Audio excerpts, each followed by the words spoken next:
Marcus Miller, career spanning 5 decades, multiple LPs, multiple accolades, and multiple Grammys, and multiple LPs as well. An incredible career spanning nearly 5 decades. How are you, sir?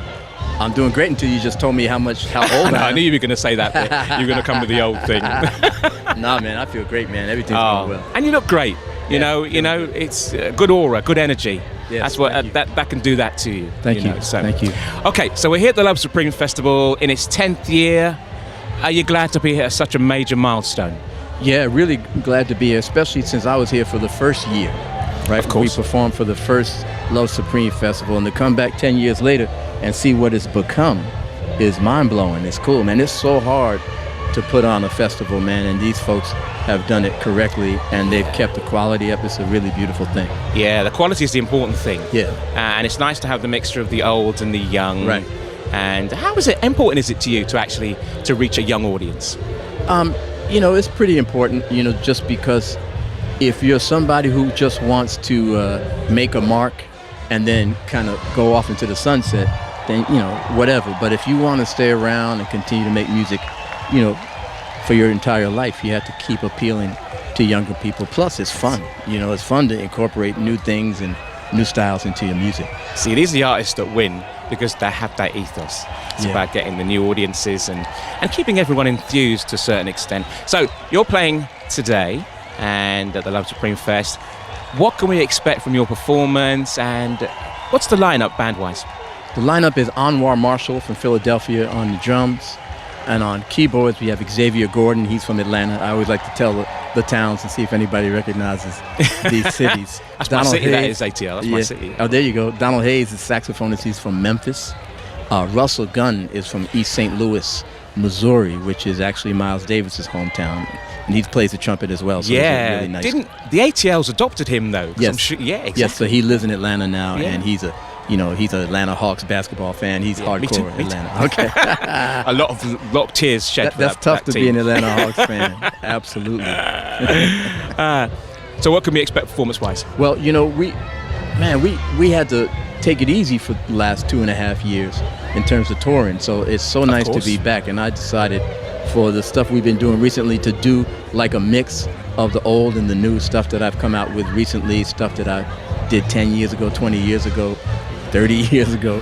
You know, so we're really having a good time, and the audience is cool because some of the stuff from way back, my new fans, they never heard it before. So it's as if I have new music that I'm presenting to them for the first time. And then the people who've been around are really happy to hear some of the songs like that I wrote for David Sanborn and stuff like that. But what is it about the live performance? What is it about making music anyway? How do you get motivated to do that? Keep doing that? Well, you know, when you're performing, it's just an energy that you can't replicate anywhere else. You know, the only thing I can compare it to is maybe being a professional athlete. But the big difference is that in athletics, somebody got to lose, right? Yeah, true. And with music, everybody wins. You know, it's just a beautiful performance. At the end of a performance, it goes well, and you see that you've brought people joy. They brought you joy, and it's just such a wonderful sharing of spirit. There's nothing like it. Yeah, from the 80s to now, you have been involved in every cultural iconic moment I can think of musically. Don't laugh, Marcus, because it's a fact. You know, from working with Michael Jackson, from working on every advert I can think of as a teenager and growing up and watching that bass line, Seinfeld, from so many different things. And you mentioned Sanborn, and we talk about Bowie. I don't even want to go there with him, but there's a massive elephant in the room, and that is a person who your career's been intertwined with for the past X number of years. God rest his soul, Luther Vandross. Yes. How important was he as a cultural and musical icon?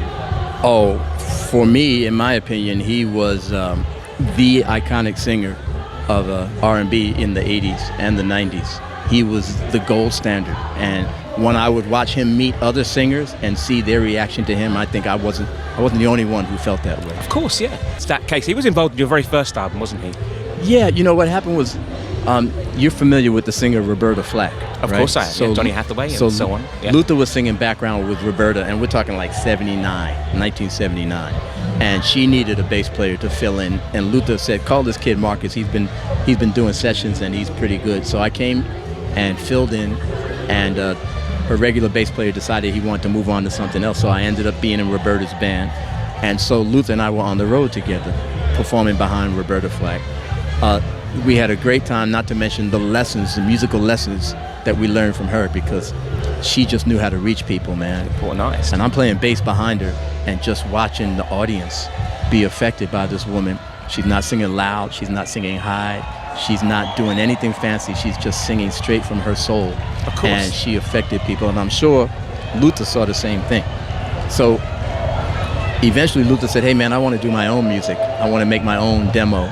And I was like, hey man, you're the #1 background singer in New York. You're working all the time, you're making a lot of money. Why would you want the headache of being an artist? But he said, man, I got a sound in my head and I need to present it to people. So we played on his first demo. The demo ended up being the record that everybody knows, Never Too Much. Of course, yeah, right? Big tune. And I just saw my friend become an overnight sensation in front of my very eyes. So I was so proud, and you know, we ended up writing a lot of music together for Luther. We wrote stuff for Aretha Franklin. We wrote stuff for Cheryl Lynn. Yeah, exactly. And he was like my big brother. So it's just he's really, really so important to me. Good. Well, understandably, God rest his soul. Yes. Sorely missed, I have to say.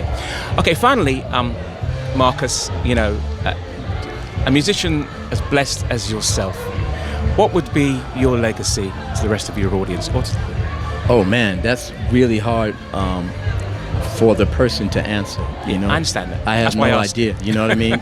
Because I'll walk through a crowd and somebody will say, "Hey man, I remember you from what you did with Luther," and somebody else will say, "I remember what you did with Miles, or what you did with David Sanborn, or you know, I remember you for playing, you know, a go-go hit from, you know, Washington D.C."